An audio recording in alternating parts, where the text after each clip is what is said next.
गाय के बारे में पढ़ेंगे तो गाय के बारे में जैसे कि मैंने तुमको बताया था एनिमल हैबिटेट में गाय, तो गाय के बारे में देखेंगे। गाय की 3 नस्लें होती हैं। फर्स्ट नस्ल देसी नस्ल होती है जिसको इंग्लिश में बॉस इंडिकस बोलते हैं, और अगर विदेशी और दूसरी जो होती है हमारी विदेशी नस्ल उसको बॉस टॉरस बोलते हैं, और ये संकर नस्ल होती है जो इन दोनों को क्रॉस करा के बनाई जाती है, उसे संकर नस्ल कहते हैं। अब हम लोग पढ़ेंगे देसी नस्लें क्या होती हैं। आइए देसी नस्लें हम देखते हैं। देसी नस्ल की अगर बात करें तो देसी नस्लें भी 3 प्रकार की होती हैं। अब देसी नस्लें कौन सी 3 प्रकार की होती? फर्स्ट हमारी दुधारू हो गई, दूसरी दुकाजी हो गई, तीसरी भारवाही हो गई। अब दुधारू में आते हम देखते हैं क्या होता है। तो दुधारू में फर्स्ट वाली जो होती है वो साहिवाल होती है।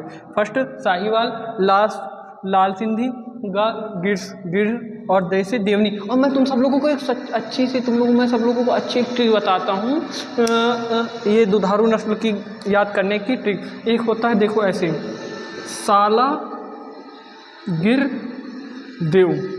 सा से साहिवाल, सा से साहिवाल, ला से लाल सिंधी,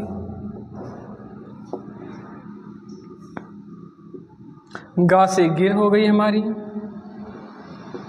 दा से देवनी हो गई। अब देवनी हो गई। अब दुकाजी नस्ल की बातें करते हैं। दुकाजी नस्ल क्या होती है? दुकाजी नस्ल हो गई हमारी हरियाणा, थार पारकर हो गई, काकरेज हो गई, ओंगोल हो गई, राठी हो गई। अब ये हो गई दुकाजी नस्लें। दुकाजी नस्ल के बाद आती है हमारी 3rd नंबर पे भारवाही नस्लें क्या होती हैं। भारवाही नस्लें क्या होती है? तो भारवाही नस्ल की बात करें तो अमृत महल हो गई, मेवाती हो गई, कैनकथा हो गई, खैरीगढ़ हो गई, और नागौरी हो गई, पवार हो गई, गंगा तीरी हो गई।